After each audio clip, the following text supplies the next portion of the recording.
네, 논문 세미나 발표 시작하겠습니다. 제가 오늘 발표드릴 주제는 도메인 어댑테이션과 제너럴라이제이션 기법을 어드버서리얼한 학습 방법으로 활용한 모델에 대해서 발표하고자 합니다. 첫 번째 논문은 도메인 어댑테이션과 어노멀리 디텍션을 활용한 논문이고 CVPR에 발표된 논문입니다. 두 번째 논문은 이제 out of distribution 데이터에 대해서 generalization 하는 논문이고, 이제 시계열에 대해서 이 OOD generalization이 된 게 많이 없는데, 그거에 대한 논문이고, ICLR에 발표된 논문입니다. 먼저 이 두 가지 방법의 차이점에 대해서 간단하게 설명을 드리고 가자면, 이제 위에 그림에 보시면 이제 첫 번째가 그냥 딥러닝을 적용을 했을 파란색으로 학습을 하고 그냥 딥러닝을 적용했을 때이고, 이제 두 번째가 파란색으로 학습을 하고 노란색을 타겟 도메인으로 잡고 한 도메인 어댑테이션 방법입니다. 그리고 세 번째가 파란색, 주황색, 초록색 이 세 가지로 제너럴라이제이션을 하고 빨간색 타겟 도메인에 대해서 테스트를 한 것이라고 보시면 됩니다. 그래서 이제 도메인 어댑테이션과 도메인 제너럴라이제이션은 둘 다 학습되지 않은 타겟 도메인에서 태스크를 잘 수행하는 것을 목표로 하고 있다는 공통점이 있지만, 이제 학습 시에 도메인 어댑테이션은 소스 도메인과 타겟 도메인, 즉 학습 데이터와 테스트 데이터 둘 다를 사용한다는 특징이 있고, 도메인 제너럴라이제이션은 여러 가지 소스 도메인 데이터를 사용을 한다는 특징이 있습니다. 첫 번째 논문부터 설명을 드리겠습니다. 첫 번째 논문인 이제 이상 탐지에서 디스트리뷰션 시프트가 발생했을 때의 상황을 가정을 하고 있습니다. 이제 어노멀리 디텍션은 정상이라고 정의되어 있는 것과 다른 이상을 식별하는 태스크를 의미를 합니다. 하지만 실제 상황에서는 정상 분포가 시프트 될 수 있다는 점을 고려를 해야 합니다.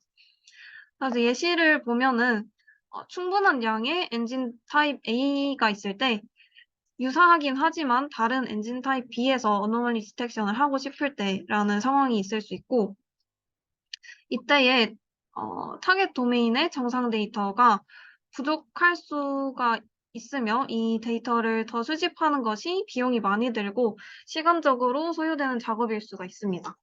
따라서 본 논문에서는 이제 소스 도메인의 데이터는 충분하지만 타겟 도메인의 데이터가 적은 상황에서 어떻게 학습을 할 것인지에 대해서 다루고 있습니다. 다음은 릴레이티드 워크입니다. 릴레이티드 워크에서는 크게 어노멀리 디텍션과 도메인 어댑테이션, 크로스 도메인 어노멀리 디텍션 세 가지를 다루고 있고, 이 세 가지에서 공통적으로 말하는 한계점이 기존 모델들은 충분한 양의 타겟 도메인 정상 데이터를 필요로 한다는 점입니다. 다음은 메소드에 대해서 설명을 드리겠습니다. 본 모델은 총 크게 네 가지를 구성 요소가 있는데, 첫 번째는 이제 shared encoder에서는 소스 데이터와 타겟 도메인의 공통적인 특징을 학습을 합니다. 그리고 private encoder에서는 공통적인 특징을 빼고 소스 데이터만의 특징을 학습을 합니다. 그리고 제너레이터는 이제 데이터를 생성할 때 활용하는 것이고, 이 그림에는 없지만 디스크리미네이터는 제너레이터에서 생성한 것과 실제 데이터를 구분하는 역할을 합니다. 또 각각의 인코더, 제너레이터, 디스크리미네이터는 오른쪽에 보이시는 모델 구성을 가지고 있습니다. 이제 먼저 각각에 대해서 수식을 설명드리기에 앞서서 이 기본적인 모델에서의 수식을 간단하게 설명을 드리자면, 먼저 겐 모델의 수식을 따와서 만들었습니다. 겐 모델은 많이 아시겠지만 이제 제너레이터가 페이크 머니를 만들고 디스크리미네이터가 페이크 머니에 대해서는 이제 가짜 돈이다라고 해서 0으로 판단을 하고 실제 돈에 대해서는 1이라고 판단을 하고 디스크리미네이터는 제너레이터는 이를 반대로 학습을 해서 민맥스로 학습을 하면서 어드버서리얼하게 학습하는 과정을 의미를 합니다. 이 수식을 그대로 가져와서 사용을 하였는데 여기서는 이제 생성 데이터를 세 가지를 사용을 했습니다. 그래서 소스 도메인의 데이터를 생성한 것은 이제 프라이빗 인코더에서 나온 피처와 쉐어드 피처를 더한 것으로 소스 도메인의 생성 데이터를 만들었고 타겟 도메인의 생성 데이터는 소스 도메인에서 나온 프라이빗 피처와 타겟 도메인에서 나온 쉐어드 피처 이 두 가지를 더한 것을 인풋으로 넣었습니다. 그리고 마지막으로 랜덤은 랜덤 Z와 소스 도메인에서 만든 쉐어드 인코더를 거치고 나온 것을 더한 것을 인풋으로 넣어서 생성을 하였습니다. 그래서 총 세 가지 생성 데이터에 대해서 디스크리미네이터가 얘네는 이제 가짜니까 0으로 판단하게 하고 실제 데이터에 대해서는 1로 판단하게 서로 적대적인 학습을 하는 수식을 의미를 합니다.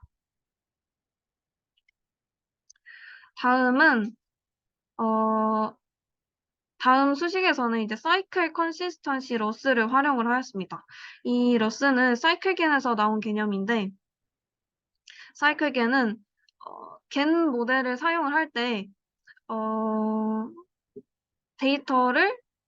데이터를 서로 다른 데이터를 넣었는데 생성할 때는 한 가지 데이터만 생성하게 되는 문제점을 보완하고자 나온 모델입니다. 그래서 사이클겐에서는 아래 이 G로 생성된 그림에 대해서 다시 f라는 함수를 통해서 다시 원래 데이터로 돌린 것과 이 원래 데이터가 같도록 학습하는 이 두 가지 텀을 추가한 것을 사이클 겐이라고 말합니다. 그래서 좀 더 고차원적인 이미지에서는 이러한 작업이 있어야 한 가지 데이터만 생성하게 되는 문제점을 해결할 수 있다고 하는 한 모델입니다.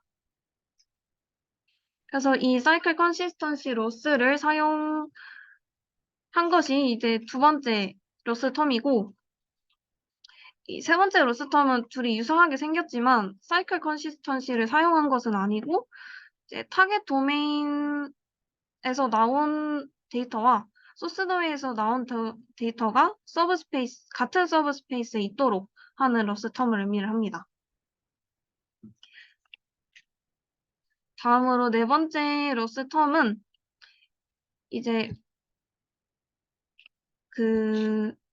여기서 이제 프라이빗 인코더와 쉐어드 인코더가 있는데 쉐어드 인코더와 프라이빗 인코더에서 뽑히는 특징을 다르게 하기 위해서 이 두 가지 로스 텀을 활용을 하는 것입니다. 그래서 첫 번째 로스 텀은 이 소스 도메인에서 나온 쉐어드 데이터와 소스 도메인에서 나온 프라이빗 데이터의 유사도가 최소화되도록 그래서 서로 다른 특징을 뽑도록 학습하는 텀을 의미를 하고 두 번째는 이 소스 도메인에서 나온 그러니까 소스 도메인에서 쉐어드 인코더를 거치고 나온 것과 타겟 도메인에서 쉐어드 인코더를 거치고 나온 이 두 가지 피처가 유사하도록 하는 학습 텀입니다. 그래서 최종적인 로스로는 다음과 같이 정리가 될 수 있습니다. 그리고 이제 마지막으로 어노멀리 디텍션 태스크를 수행하기 위해서 아이솔레이션 포레스트와 원클래스 SVM을 사용을 하였습니다. 다음은 실험입니다. 실험에서는 이제 아이솔레이션 포레스트와 원클래스 SVM을 사용을 하였고 이 두 가지는 타겟 데이터만 학습시킨 T와 소스와 타겟을 모두 학습시킨 S 더하기 T 이 두 가지 버전으로 나누어서 실험을 하였고 마지막으로 이 데이터 어그멘테이션 방법은 앞서서 겐 모델을 사용하였기 때문에 어그멘테이션 방법에 대해서도 비교를 했다고 논문에 나와 있었습니다. 그리고 실험에는 총 3가지 데이터셋을 활용을 하였는데 먼저 첫 번째 데이터셋인 MVTech AD를 활용한 것을 설명을 드리면 이 아래 그래프에서 보시면 아래 그래프에서 하나의 예시를 가지고 와서 설명을 해 놓았습니다. 그래서 이는 이 C는 이제 카펫을 의미를 하는데 카펫 이미지를 소스 도메인이라고 잡고 그 다음에 레더 이미지를 타겟 도메인이라고 잡아서 학습 시에는 많은 양의 카펫 데이터와 10개의 레더 이미지만 학습에 사용을 하고 테스트할 때는 레더 이미지의 정상과 이상을 어노멀리 디텍션 태스크에 사용을 하였습니다. 다음 두 번째 디짓 이미지 데이터에 대해서는 이렇게 0이라고 되어 있을 때는 0을 정상 클래스라고 잡은 것인데 학습할 때에는 엠리스트에 있는 0 데이터들을 소스 도메인으로 잡고 그 다음에 USPS에 있는 0 데이터들을 타겟 도메인으로 잡고 이 USPS 데이터는 50개만 학습에 사용을 하였습니다. 그리고 테스트에서는 이제 USPS에 있는 0을 정상이라고 그리고 나머지를 이상이라고 이상 탐지 태스크를 수행을 하였습니다. 다음은 오브젝트 리코그니션 이미지 데이터셋에 대한 실험입니다. 이 데이터셋에서는 이제 프로덕트 도메인을 소스 도메인이라고 잡고 클립 알트 도메인을 타겟 도메인이라고 잡고 타겟 도메인에서는 10개의 데이터셋만 학습에 사용을 하였습니다. 그리고 테스트에서는 마찬가지로 바이크만 정상으로 두고 다른 이미지들을 이상으로 두어서 어노멀리 디텍션 태스크를 수행을 하였습니다. 그리고 이 실험은 이제 에벌레이션 스터디인데 각각의 수식에 대해서 에벌레이션 스터디를 진행을 하였습니다. 첫 번째 5번이라고 적혀 있는 식은 소스 도메인과 타겟 도메인이 구분이 안 되도록 하는 수식을 의미를 하는데 이 오른쪽 그림을 보시면 A는 소스와 타겟이 구분이 잘 안 되게 겹쳐져 있지만 이 수식을 사용하지 않으면 이렇게 구분이 되어 있는 것을 확인하실 수 있습니다. 그리고 아래 두 수식은 에 대해서도 에벌레이션 스터디를 진행을 하였는데 이 첫 번째 열에 있는 그림이 이 두 수식을 모두 사용했을 때 두 번째 그림이 2번 수식을 사용하지 않았을 때, 세 번째 그림이 1번 수식을 사용하지 않았을 때인데, 첫 번째 모든 수식을 사용했을 때 정상과 이상이 잘 구분되는 것을 확인하실 수 있습니다. 다음은 다이버시파이 논문입니다. 이 논문은 시계열에서 OOD 제너럴라이제이션을 했을 때의 어려움에 대해서 다루고 있습니다. 가장 큰 어려움으로 언급하고 있는 것이 시간에 따라서 통계적 특징이 변한다는 것입니다. 또한 시계열에서 OOD를 다룬 연구가 아직 많이 연구되지 않았고 어려운 작업이기에 의미가 있다고 말을 하고 있습니다. 다음 방법론입니다. 본 모델에서는 이제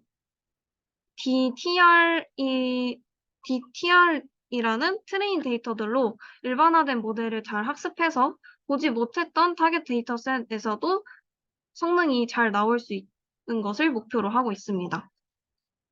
그래서 아래 수식을 보시면 이제 트레인과 테스트의 변수의 개수나 클래스들의 종류는 모두 같지만 그 분포가 다르다는 것에서 그러니까 분포가 다른 테스트 데이터에서 잘 성능이 나오게 하는 것을 목표로 합니다.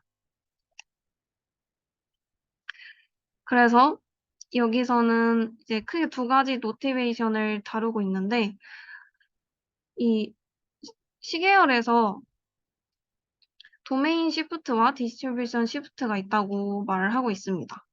그래서 템퍼럴 시프트는 같은 작업자라도 시간에 따라서 분포가 다를 수 있다는 것, 그리고 스페셜 시프트는 같은 라벨이라도 작업자가 다르면 분포가 다르다는 점을 고려해야 한다고 하고 있습니다.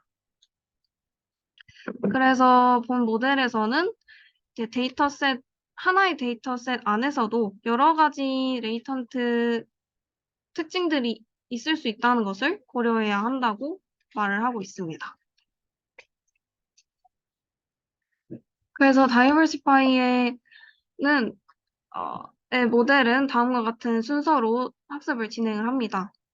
먼저 프리 프로세싱을 거치고 파인 그레인드 피처 업데이트에서 이제 앞서 말했듯이 하나의 데이터에서도 여러 가지 레이턴트 특징을 뽑을 수 있게 좀 더 세분화된 클래스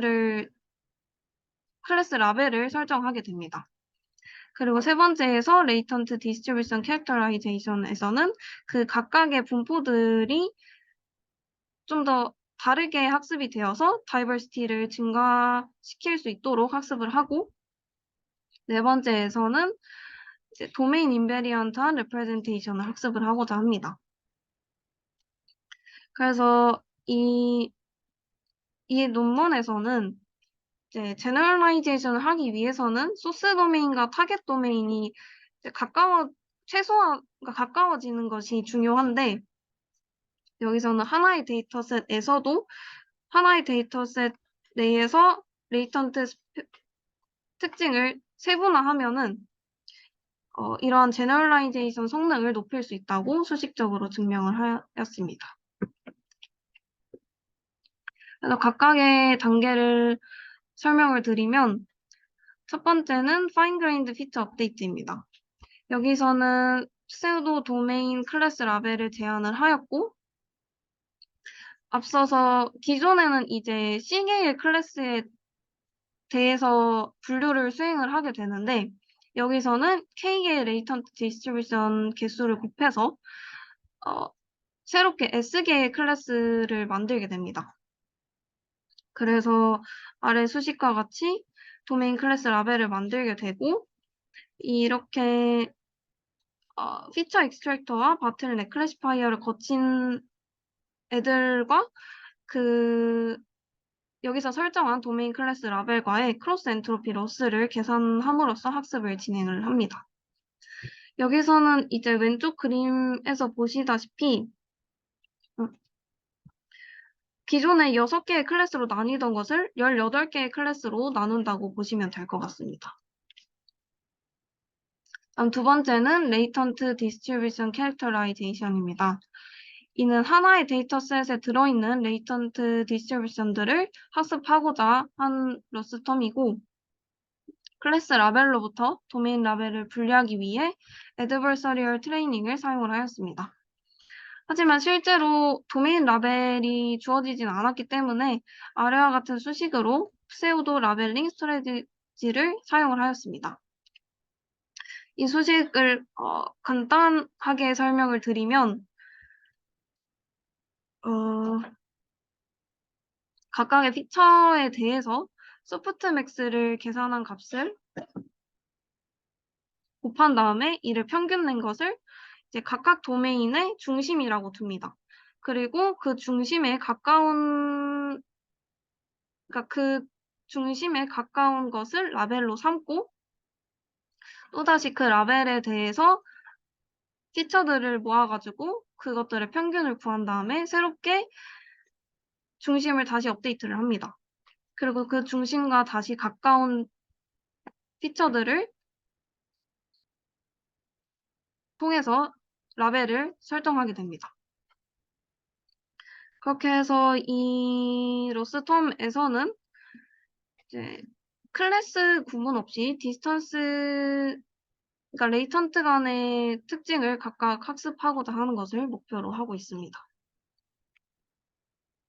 다음 세 번째, 도메인 인베리언트 레프레젠테이션 러닝입니다. 이는 도메인 인버리언트한 레프레젠테이션을 학습하기 위함이고, 이제 DANN 구조를 사용을 했다고 합니다.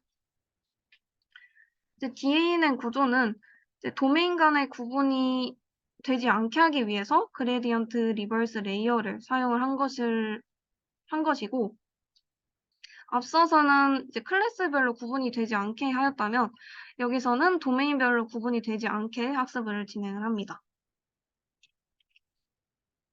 다음은 실험입니다. 실험에서는 타임 시계열에서의 OOD 알고리즘 2개와 일반적으로 사용되는 알고리즘 7개, 총 9개를 사용을 하였습니다. 데이터셋은 총 7가지를 사용을 하였습니다. 각각 클래스를 구분하는 클래시피케이션 태스크를 수행을 하고 있고, 여기 주황색으로 쳐져 있는 서브젝트에 대해서 도메인 시프트가 일어날 수 있는 상황을 고려하고자 하였습니다.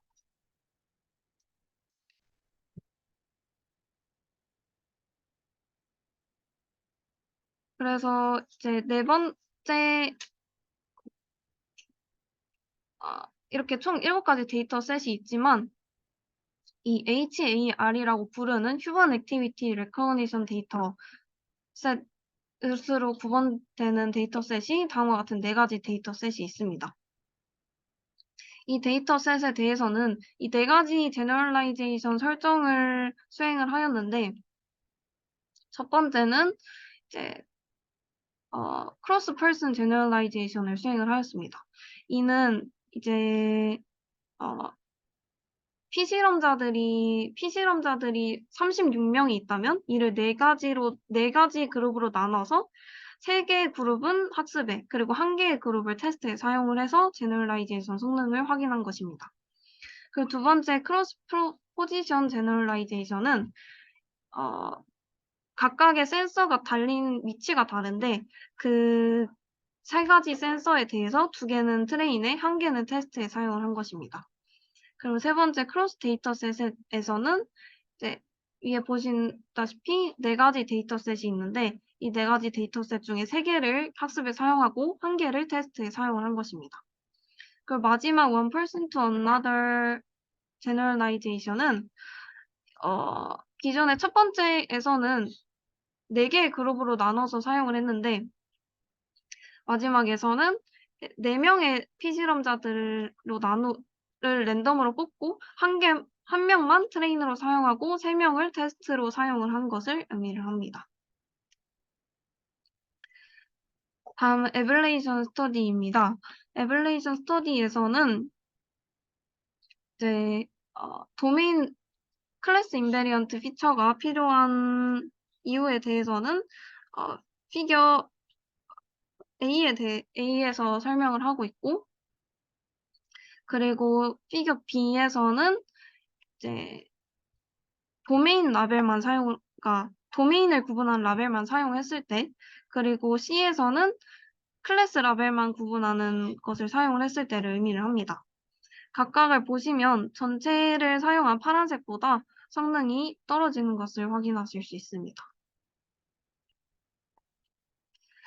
그리고 이 부분은 이제 레이턴트 디스트리뷰션이 필요한 이유에 대해서 언급을 하고 있는 것인데, 이 파란색 부분을 보시면 이는 H 다이버전스의 수치를 나타낸 것인데, 하나의 데이터셋을 3가지 도메인으로 쪼갰을 때 각각의 도메인이 숫자가 클수록 각각의 서로 다른 특징을 가지고 있는 것을 의미를 합니다.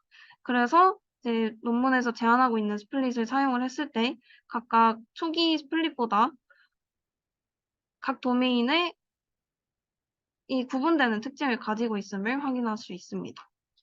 마지막으로 비주얼라이제이션 스터디에서도 제안 모델이 가장 잘 분류를 하고 있음을 보여주고 있습니다. 마지막으로 정리를 하자면 첫 번째 논문은 이었던 IRAD에서는 이상 탐지 시에 정상 분포가 시프트 될 수 있으며 시프트된 정상 분포 데이터가 부족한 상황을 고려하고자 하였습니다.